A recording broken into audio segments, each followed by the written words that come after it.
Everyone, welcome back to my channel. চলে এসেছি নতুন একটা ব্লগ নিয়ে। সো আজকে তোমাদের সাথে শেয়ার করছি আমাদের ট্রিপ। আমাদের আজকে আন্দামান ডে 1 ট্রিপ। আমরা এখন কলকাতা এয়ারপোর্টে আছি আর আজকে যাচ্ছি আমরা আন্দামানে, মানে পোর্ট ব্লেয়ারে। আর এই লুকাও কেন, আর সব থেকে মানে ভালো খারাপ দুটোই হয়, তো সেটা হলো আমরা দুজনেই যাচ্ছি এবার ট্রিপে, আর কেউ নেই। এটা হচ্ছে আমাদের পোস্ট অ্যানিভার্সারি ট্রিপ। এবার আর কোনো পার্টি না, কিচ্ছু না, এবার আমরা দুজনে শুধু ঘুরতে চলে যাচ্ছি। তো আশা করবো তোমাদের সাথে শেয়ার করতে পারবো আগের সমস্তটা, কি কোথায় যাই না যাই, কি করি না করি। তো চলো যাওয়া যাক। এটা ছিল আমার ট্রিপ স্টার্টিংয়ের লুক।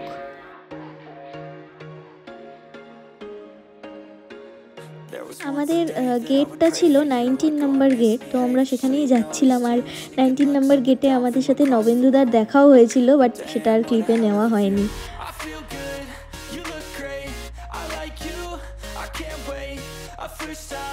এই তো আমরা সুন্দর ঢুকে গেছি ভেতরে, অ্যান্ড খুব সেফলি গিয়ে বসেও গেছি।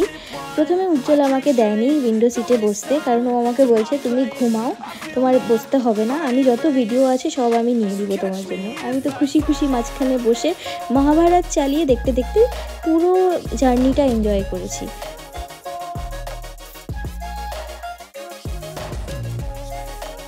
কিছুক্ষণ বাদেই আমাদের দিয়ে যায় ব্রেকফাস্ট। ছিল চিকেন স্যান্ডউইচ, অ্যান্ড আমি নিয়েছিলাম কোক আর উজ্জ্বল নিয়েছিল একটুখানি জুস। সত্যি কথা বলতে স্যান্ডউইচটার না টেস্টটা খুব একটা ভালো ছিল না।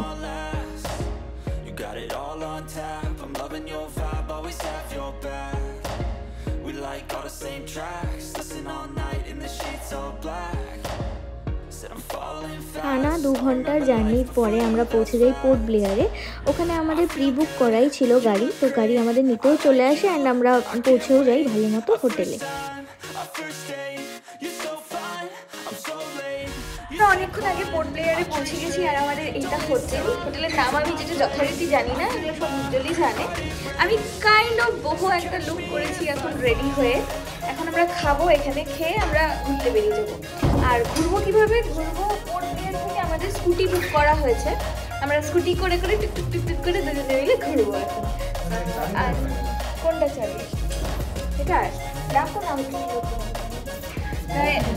এইবার কি হয়েছে, এত তাড়াহুড়াতে আমি আসছি আর এত তাড়াহুড়ায় আমি রেডি হয়েছি না, আমি আর তোমাদের সাথে তখন ক্যামেরা অনও করতে পারিনি আর কিছু শেয়ারও করতে পারিনি। তো এখন থেকে সবটা শেয়ার করতে থাকবো। এই যে ওর লুক, পরে দেখাচ্ছি লুক দুজনে।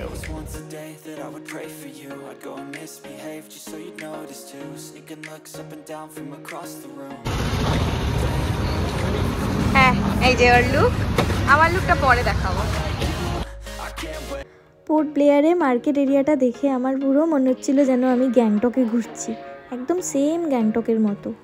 তো আমরা সেলুলার জেলের সামনে চলে গেছি আর টিকিট কেটে ভেতরে ঢুকেও গেছি। এমন সময় নামছে ঝমঝমিয়ে বৃষ্টি, মানে আমরা ভেতরে ঢুকেও যেতে পারছি না, এদিকে দাঁড়িয়েও থাকতে পারছি না, কারণ ভিজে যাচ্ছি। তো তারপরে ওখানে একটু বৃষ্টিটা কমার মধ্যেই ভেতরে ঢুকলাম। ঢুকে মিউজিয়ামটাতে আগে গেলাম। মিউজিয়ামটাতে অনেক কিছু ছিল, সমস্ত কিছু লেখা ছিল প্রিজনার্সদের সাথে তখন কীরকম অত্যাচার হতো, কিভাবে তারা থাকতো, কিভাবে তারা জীবনযাপন করতো ওর ভেতরে, সেগুলো সব লেখা ছিল। ফার্স্টে আমরা চলে এসেছি সেলুলার জেলের এটা হলো মিউজিয়াম। চলো একসাথে দেখা শুরু করি কি আছে না আছে। আমিও তো প্রথমবারই আসছি, জানি না কিছুই। এখানে সবার ফার্স্টে একটা পেন্টিং আছে। হ্যাঁ আচ্ছা, এইখানে এই পেন্টিংটা আছে। আস্তে আস্তে সবটা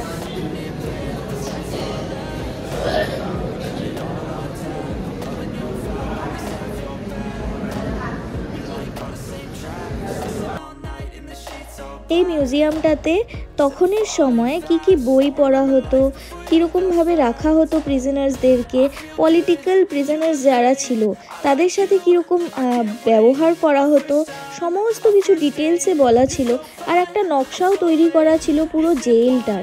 জেলটা ছিল স্টার ফিশের মতো দেখতে, যার 7টা উইংস ছিল। আর পুরো জেলটা সমেত 698টা সেল ছিল। সেই সেল থেকে এই জেলের নাম হয় সেলুলার জেল।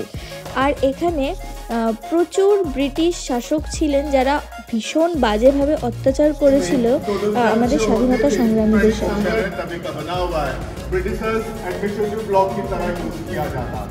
तो ये गैलरी देखने के बाद जैसे आप जेल में एंटर करोगे, जैसे ही जेल के अंदर एंटर करोगे, जेल का फर्स्ट पॉइंट, पहला पॉइंट हैंगिंग प्लेस, फांसी है। তো জেলের ব্যাপারে আরও ভালো মতো জানার জন্য আমরা ওখানে একটা গাইড বুক করি, আর সত্যি গাইডটা খুব ভালো মতো আমাদের এক্সপ্লেন করেছিল সব কিছু। सेकंड जो स्लीपर ट्रेन के थ्रू है, इसका ओपनिंग सेरेमनी हुआ था 28 मई 2016। उस समय के पेट्रोलियम मिनिस्टर धर्मेंद्र प्रधान जी के द्वारा। आप दोनों में जितने भी एलपीजी गैस सिलेंडर यूज होता है, Indian oil corporation free gift करता है। 48 सिलेंडर पर मंथ खर्च होता है 24। और सेंटर में देखिएगा एक प्लेटफॉर्म है और एक स्तंभ है दूर में, उसको बोलते हैं मार्टियस कॉलम, शहीद स्तंभ। 1857 से लेकर 1938 के बीच में जितने भी फ्रीडम फाइटर शहीद हुए सभी की He is our guide. चलिए, इस जेल का नाम सेलुलर जेल किस वजह से रखा गया? कोई भी जो जेल होता है उसमें कैटेगरीज रहता है। डॉर्मेटरी 8-10 लोग गवर्नमेंट टॉयलेट बाथरूम बिता यूज कर सकते थे। कुछ फ्रीडम फाइटर्स को कमरे में ही काम देते थे, अकेले काम करो। उनके लिए सिस्टम में था दिन में 3 बार बाहर जा सकते थे टॉयलेट बाथरूम करने के लिए, लेकिन अपने समय से नहीं, अंग्रेजों का जो निर्धारित समय है उसमें ही जाना है। इवनिंग 6 से मॉर्निंग। এই যে এটা ছিল হ্যাঙ্গিং রুম, আর হ্যাং করার পরে পুরো বডিটা এই যে ছোট্ট ঘরটা নিচের দিকে সিঁড়ি মতো দেখা যাচ্ছে, এখানে গিয়ে পড়তো। আর এখান থেকে বেরিয়েই ছিল একটা অয়েল ফ্যাক্টরি, যেখানে প্রিজনার্সদেরকে দিয়ে অয়েল বার করা হতো। এই যে মেশিনটা দেখা যাচ্ছে, এটা হলো সত্যিকারের মেশিনটা। এটা লোহার আর প্রচণ্ড ভারী। এটা দিয়ে একজন প্রিজনারকে এক দিনে 30 লিটার করে তেল বার করতে দেওয়া হতো। फांसी पाने वाले प्रिजनर को रखने के लिए वो सेल है, तब तक रखेंगे जब तक उनका डेट फिक्स नहीं होता। डेट फिक्स हो गया, पीछे व्हाइट कलर का छोटा सा प्लेटफॉर्म, और यहाँ फ्रीडम फाइटर बैठ करके नारियल का छिलका निकालना। छिलका निकालने के बाद छिलके को कूटेंगे, छिलका सॉफ्ट होने के बाद बाहरी छिलके को हटा देंगे। फिर अंदर का जो फॉइल है उसे पानी में भिगोते थे, फिर जब मॉइस्चर हो जाता था फिर जेल का सबसे बड़ा और सबसे हार्ड पनिशमेंट यही था। फ्रेम है ओरिजिनल, लोहे का जो फ्रेम ओरिजिनल फ्रेम है, इसे बोलते हैं फ्लॉगिंग फ्रेम। हिंदी में बोलेंगे टिकटिकी। फ्रीडम फाइटर के ऊपर आवल गीला करके पहनाते थे बैक साइड में, और वहीं मारते थे चाबुक से। वहां मारे तो चमड़ी उधड़ जाता था और खून के फव्वारे निकल जाते थे। फिर फ्रीडम फाइटर न बैठ सके न सो सके। मारते वक्त बाकी फ्रीडम फाइटर्स को दिखाते थे कि किस तरह का पनिशमेंट उन्हें दे रहा है, ताकि बाकी के दिल में डर बैठे। जो এই যে এখানে 3টে মানুষ 3 ধরনের হাতে লকআপের মতো লাগিয়ে দাঁড়িয়ে আছে। এটা ছিল কাজ যদি কেউ কমপ্লিট করতে না পারে তাদেরকে কীরকম কী শাস্তি দেওয়া হতো সেটার নমুনা।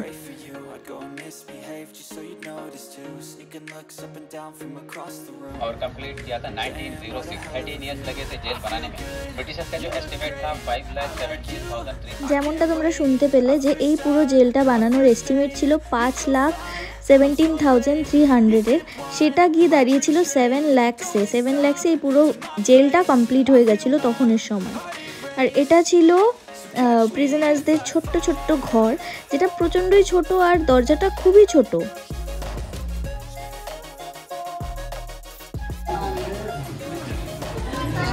এটা কোনোভাবেই ওরা নখ খুলতে না পারে, তোর হাতে আসবে। আর এটা মানে খাবার দেওয়ার জায়গা। আমার ভয় লাগে গো।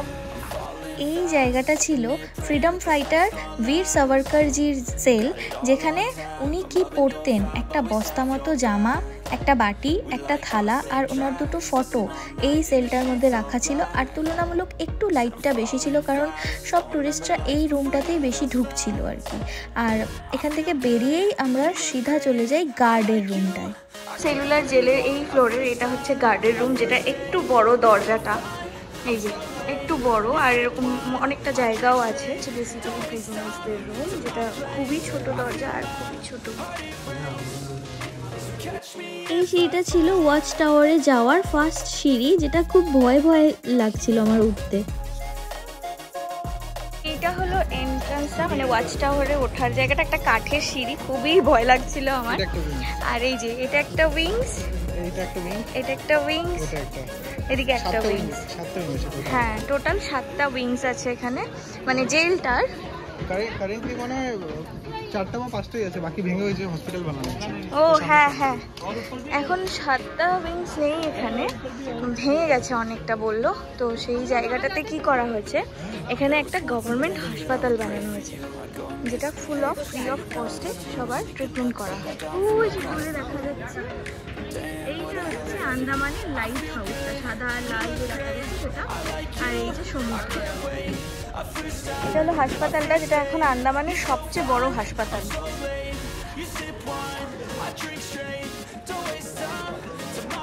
ওই যে দূরে দেখা যাচ্ছে আইল্যান্ডটা, ওটা হলো রস আইল্যান্ড, যেটা এখন নেতাজি সুভাষচন্দ্র বোস আইল্যান্ড নামে পরিচিত। না এখন মোটামুটি শুধু 3টা উইংসই আছে, বাকি সবগুলো ভেঙে গেছে। কিছু এই পাশে তো রাস্তা হয়ে গেছে, ওই দিকটাতে হাসপাতালটা যেটা দেখালাম সেটা হয়ে গেছে। তো 3টে উইংসই এখন আছে এখানে। ওপরে যাওয়ার রাস্তা, যেটাতে আমরা এখন যাবো না, কারণ গরম লাগছে, পাগল হয়ে গেছে, বলছে এখান থেকে এখন চলো, আর পারা যাচ্ছে না। যাই হোক, আমরা এখন নিচে যাবো। জায়গাটা না সত্যি একটা ওই গায়ে কাটা দেওয়া ব্যাপার আছে। আর যখন আমরা এখানে এন্টার করলাম, যখন সমস্ত স্বাধীনতা সংগ্রামীদের কথা শুনলাম, সত্যি খারাপ লাগছিল খুব। এই যে এরকম করে পাথরে খোদাই করে সমস্ত ফ্রিডম ফাইটারদের নাম ওখানে লেখা ছিল। আর এই যে জ্যোতিটা তোমরা দেখতে পাচ্ছ, এটার নাম হলো স্বতন্ত্র জ্যোতি, যেটা 24 ঘন্টা জ্বলে। আর এর যে গ্যাসটা ইউজ হয়, ওটা ইন্ডিয়ান অয়েল থেকে দেওয়া হয়। এখানে যে গাছটা, বড় পিপল ট্রিটা তোমরা দেখতে পাচ্ছ, এটা নাকি এই জেলটা বানানোর অনেক আগের গাছ। তো সমস্ত কিছু কাটা হলেও এই গাছটাকে কাটা হয়নি জেলটা বানানোর জন্য।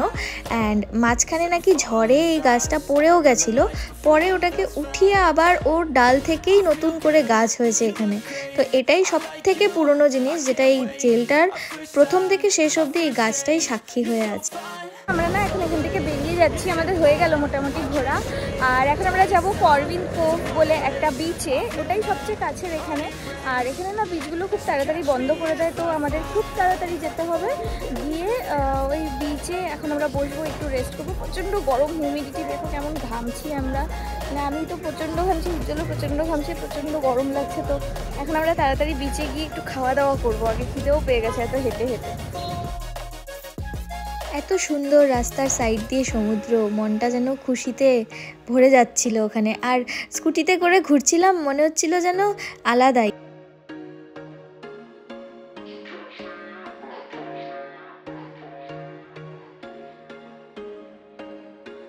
There was once a day that I would pray for you. I'd go and misbehave just so you'd notice too. Sneaking looks up and down from across the room.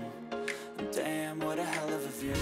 I feel good, you look great, I like you, I can't wait, a first time. তো আমরা এই করভিনস কোভে চলে এসেছি, প্রচণ্ড খিদে পেয়ে গেছিলো, তো একটা ডাবের জল আর একটা শশা কিনে খেলাম। এবার একটু এনার্জি লাগছে। এখন আমরা কায়াকিং করব। এটা মেনলি একটা অ্যাক্টিভিটিসেরই বিচ।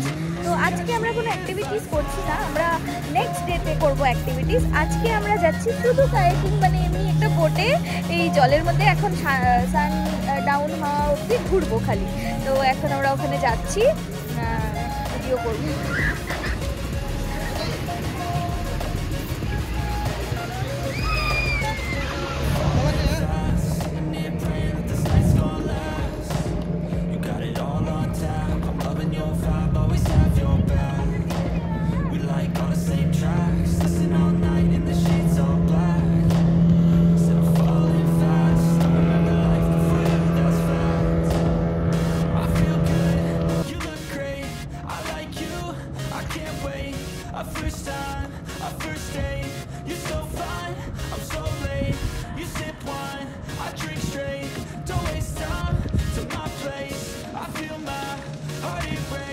যতই চাপ্পু চালাই আর যতই হাসি, ভেতরে যে কি ভয় হচ্ছিল এই কায়াকিং করতে গিয়ে, সেটা একমাত্র আমিই জানি।